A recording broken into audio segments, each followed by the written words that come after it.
भजन गाए ना, कभी राम बन के कभी श्याम बन के, बहुत सुंदर गायिका है। तो उसको देख के मेरे मन में लालच आया कि एक फोटो खिंचा लेता हूँ मैडम के साथ। मैंने फोटोग्राफर को कहा कि भैया एक फोटो मैडम के साथ में खींच दे। 10 मिनट तक वो कैमरा सेट करता रहा, फिर मेरे पास में आया, बोले भाई साहब सेट नहीं हो रहा है। मैंने कहा क्या सेट नहीं हो रहा है? बोले ब्राइटनेस बढ़ाता हूं तो तृप्ति जी दिखाई नहीं देती, ब्राइटनेस कम करता हूं तो तुम दिखाई नहीं देते। मेरे साथ बड़ी दिक्कत है, क्या करूं, कलर ही मेरा ऐसा है। ये लोग मुझे समझाते रहते हैं, बोले इस थोबड़े का कुछ करो कुछ करो। मैं भी एक बार एक डॉक्टर के पास में चला गया, डॉक्टर को मैंने थोबड़ा दिखाया, डॉक्टर ने एक साबुन दी, एक क्रीम दिया, बोले 1 महीने तक के ये क्रीम लगाना, इस साबुन से नहाना। 1 महीने के बाद मैं फिर डॉक्टर के पास में पहुंचा, डॉक्टर ने कहा फर्क पड़ा? मैंने कहा पड़ा। बोले क्या? मैंने कहा साला साबुन काला हो गया। बहुत दिक्कत है सर।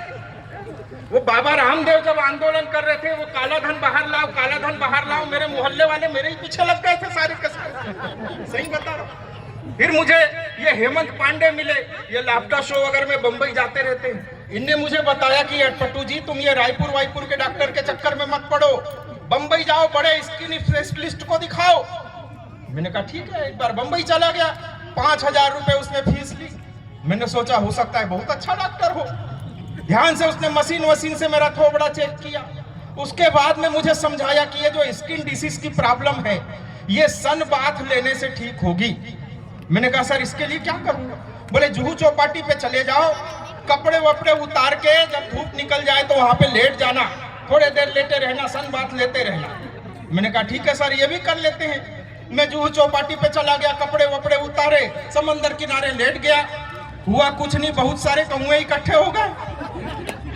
एक कौए ने दूसरे कौए से पूछ लिया, बोले क्या हो गया? बोले देखता नहीं अपना कुल देवता निपट गया। बहुत तनाव रहता है सर, बहुत टेंशन में जीते हम कभी लोग, क्या बता। लेकिन काले कलर का एक बहुत अच्छा फायदा मुझे होता है सर, कि मेरे मोहल्ले में एक भी शनि देव का मंदिर नहीं है। आप समझ गए?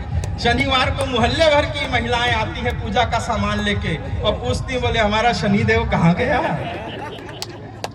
ये सारी चीजें मेरे साथ होते रहती हैं। लेकिन आइए, आप ऐसे ही आनंद के साथ में हंसते रहिए, बहुत अच्छा लग रहा है। मैं तो बहुत उत्साहित हूँ। सामने बैंक वाले सर बैठे, केनरा बैंक वाले सर, बढ़िया सर, आप बैठे रहे, बहुत अच्छे आदमी हो आप सर। आप हमारी पीड़ा, मेरी पीड़ा समझ रहे हो। सर ने कहा कि बोले हम लोगों की आर्थिक सुरक्षा सुनिश्चित करते हैं। सर सबको छोड़ो, पहले मेरे पे ध्यान दो, मेरी सुरक्षा बहुत खतरे में है। ये डीजे वीजे भी चल रहा है, बढ़िया है। मंत्री जी कह रहे थे कि बोले भाषण वाषण ये खत्म करो, हम तो कवियों को सुनना चाहते हैं। सर कवि भी क्या सुनाएंगे, जले भुने बैठे हैं। ईरान इजराइल का झगड़ा चल रहा है, हालत खराब है सर। पहले तो कई महीने तक के दोनों के बीच में तू मैं हो रही थी, वो तो मोदी जी ने जाके समझाया तब लड़ाई चालू हुई।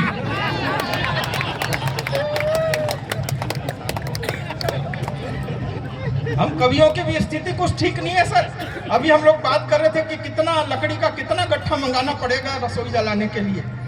बड़ी स्थितियां बहुत खराब है सर। बहुत परिस्थितियों में, विपरीत परिस्थितियों में हम लोग आपको हंसाने के लिए आते हैं और बहुत अच्छा लग रहा है। अभी थोड़े दिन पहले मुझे ध्यान आता है, हालांकि बहुत वरिष्ठ कवि यहाँ पर मेरे बड़े भाई डॉक्टर अनिल चौबे बैठे हैं। और अनिल चौबे जी इतने बड़े कवि हैं, इतने बड़े कवि हैं सर। इनने मुझे सब कुछ सिखाया कि कैसे छंद लिखते हैं, कैसे गीत लिखते हैं, कैसे कौन सा कुर्ता पहन के स्टेज पे खड़ा होना है। एक एक चीज इनने मुझे सिखाया और आज मैं जो कुछ भी हूँ अपने दम पे हूँ। तो सारी चीजें बढ़िया चल रही हैं, आप लोग हंस रहे हैं, मुस्कुरा रहे हैं, अच्छा लग रहा है। अभी थोड़े दिन पहले वो कुंभ हुआ था। कुंभ में मेरे पास में वो दिलीप जी आ गए थे। दिलीप जी यहीं पे बैठे होंगे। कुंभ में मेरे पास दिलीप जी आए, बोले गंगा स्नान करना है अटपटू जी। मैंने कहा ठीक है सर, कर लेंगे। बोले मेरे पंडित जी ने एक नियम बताया है कि शाम को जब भीड़ कम हो जाएगी तब गंगा जी में प्रवेश करेंगे। मैंने कहा ठीक है, वैसा कर लेंगे।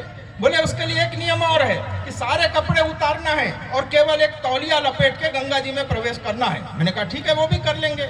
शाम हुई, हम दोनों ने पूरे कपड़े उतारे, एक तौलिया लपेटा और गंगा नदी में प्रवेश किया स्नान करने के लिए। अंदर जैसे ही गए, दिलीप जी बोले अटपटू जी गड़बड़ हो गया। मैंने कहा क्या हो गया सर? बोले वो पानी में आते ही तौलिया निकल के कहाँ चला गया, पता ही नहीं लग रहा। अब क्या करूं? मैंने कहा सर एक काम करो, आप पानी के अंदर से होते हुए 1 नंबर घाट से बाहर आ जाना। बोले क्यों, वहां कोई देखेगा नहीं क्या? मैंने कहा 1 नंबर घाट नागा साधुओं के लिए ही बना है। ये सारी चीजें चलते रहती है, लेकिन बहुत बढ़िया मस्ती में आप लोग आ गए हैं और मंत्री जी ने इतनी अच्छी कविता सुना के आपका कविता सुनने का मन बना दिया है। मैं मंत्री जी को बहुत बहुत बधाई देता हूं कि हमारा आधा काम तो सर आपने ही कर दिया। आप तो वित्त मंत्री हैं, कवियों की स्थिति देख ही रहे हैं सर, आप चाहें तो क्या क्या नहीं कर सकते सर। मैं इसलिए आपसे कह रहा हूं, इतनी तारीफ आपकी इसीलिए कर रहा हूं सर, आप राज्य के वित्त मंत्री हैं। पहले जब पुराने जमाने में कवि जाते थे राजाओं के दरबार में, तो राजा अपने गले की मोतियों की माला उतार करके दे देते थे, लेकिन आज के जमाने में हमारे राजा आप ही हैं सर। आप तो खाली कुछ नहीं, माला वाला नीचे आप तो चेक दे देना। चेक से मुझे याद आया, एक बार हमारे एक मित्र ने दान का चेक दिया, चेक लेकर के हम बैंक में गए, वहां जाके पता लगा उसने साइन किया ही नहीं था।